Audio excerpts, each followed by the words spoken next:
నగర్ జిల్లా కల్వకుర్తి మండలం మార్చాలలో వెరైటీ వినాయకుడు దర్శనమిస్తున్నాడు. పాలకాన్లో గణేశుడు కొలువు తీరినట్లున్న విగ్రహం విశేషంగా ఆకట్టుకుంటోంది.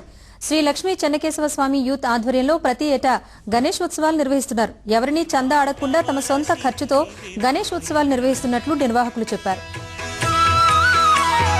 జయ జయ శుభకర వినాయక శ్రీకాణిపాక వర సిద్ధి వినాయక.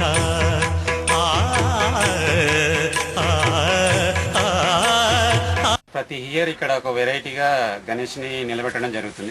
దాదాపు ఒక 6 years నుంచి చేస్తున్నామండి. ఈ ఇయర్ వచ్చేసి పాలకాని ఆకారంలో చేయడం జరిగిందండి. మేము ఎవరిని బయట చందా అని అడగమండి. మా యూత్ తరపు నుంచి శ్రీ లక్ష్మీ చెన్నకేశవ నవయువక యూత్ తరపు నుంచి చేస్తున్నామండి. గ్రామానికి పట్టుకొమ్మ పాడి పరిశ్రమకు పాలు ముఖ్యం. ఆ పాలకాను ఆకారంలో ఈసారి సెట్టింగ్ వేయడం జరిగింది. ఇవి బులెటిన్ విశేషాలు. Keep watching ABN.